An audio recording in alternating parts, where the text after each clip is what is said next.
wéy leen di gën a abonné ci chaîne YouTube bii di Syndicalisme TV, la télévision du moment bi leen di jox mboolem xibaar yu wér te wóor ci à temps réel. dal leen ak jàmm ñu xëy taxañ yéenekaay xëyndoo tàmbali ko la solo yéenekaay fa mu xëy fenkee naka moo di ca Matam fleuve Sénégal ba naka moo ngay nangu kër yam yéenekaay bi xëy tuddee ko nii le dande maillot sous les eaux yéenekaay bi di lu tolloo ko juróom-ñeent fukk ci ay kër yoo xamante ni si ak ñaar fukk ak ñaari périmètre agricole di ay tool yoo xamante ni ndox ma nee na ko fuux nangu di yéenekaay bi ne jàppal lobal yi padalal baleel Goudiri ak fi nga xamante ni si moo di Koli Yeppe yéenekaay bi ne Cempeng Gurel Daara ak Wawnde yooyu dëkk yëpp nag ndox mi laal na leen dex baa nag moo maam uti kër yam yéenekaay bi ne naka am na si ndox moo xamante ni si yàq kër la def ba noppi yóbbaale seeni ko dund dara desatu fa enquête yéenekaay dikkaat ci législative yu 17 novembre yéenekaay ne neer ya tàng nañu jër mbir mi nee na fi ñu tooni tàmbali naa neex ndax parti politique yi amuñu li nga xamante ni moo di yokkuteeg bés bi nga xamante ni ci lañ waroon a clôturer dépôt des candidatures yéenekaay bi ne le général Birame Diom la mu avocat moo ne nag ordre technique moo leen jàll di jàpp ba loolee mënuñ koo yokk casier judiciaire ak bulletin unique yéenekaay bi ne foofee nag la mbir ma tax nga tembee nag amadugun si ab xaatim déggoom ursu au dépôt des candidatures yéenekaay bi ne boo moytu dina am ñu bëri ñoo xamante ne si danañ jaaree foofu fori naw dañ leen forkuloo yéenekaay bi di Vox Pop ne na Sonko Amadou Ba Barth ñoom ñëpp ay tête de liste lañu législative anticipée yéenekaay bi ne fi ñu toll ni mbir mi tàmbali naa neex de ndax scrutin départemental plan Déthié Fall pour fexe rek ba intercoalition taxaw wàllum sàmm sa kàddu ak jàmm ak njariñ yéenekaay bi ne fi ñu toll ni gaay bëgg nañ koo teg bu wër ndonk nag ñi nga xamante ni ñoo di waa nguur gi su ko defee nag ñu mën a am majorité wala sax ñu tolloo Cheikh Tidiane Dièye ne doole képp lañ war a def ay dafe nee na fi ñu toll ni boo jëlee li nga xamante ni moo di intercoalition boobee jël ay 1% ak 2% di ko multiplier xam nga ne loolee tekkiwul dara te ñoom ñëpp nag ay 1% ay 2% la ñu dal dee am moo tax seen mbir moom dara tiituñu si ki tiit ay mbiram mooy député Guy Marius Sagna moom moomee nag agressé nañ ko buy yóbbu ko ci ab clinique Togo la demoon di fay waxu nag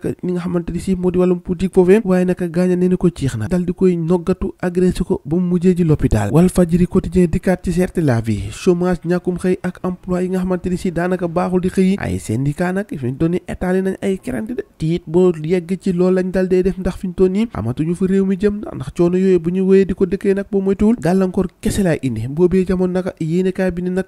coalition jàmm ak njëriñ waaye AFP nag fi ñu toon nii explosé nañ mbir mi de Moustapha Niasse ñàkk na ay ténor docteur Malick Dio ak Zator Mbaye Oumar Niasse ak Daouda Ba yoom nag gédd nañ dem seen mbir mi loolee nag la ko indi moo di ci jamono investiture yi maanaam tabaate gi jàpp nañ loolee moo indi sëy gu tas googee léegi ko yéenekaay ne nañ sa Togo ngir soutenir li nga xamante ni si moo di opposant yi Guy Marius Sagna naka foofu lañ ko dal dee mal mëne caxatee ko nee na am na ay gros bras yoo xamante ni si ñoo ko gaañ ci bopp ak ci loxo dañoo jàpp ne moom Guy Marius Sagna boobee dafa jege lool ki nga xamante ni mooy foor ñasin bi la tax kon ba gaay jàpp ko caxatee ko ci jamono bi ñu amal ab discours mbir maa ngoog ñoo ko déggandoo jàngeen jëf ba ëllëg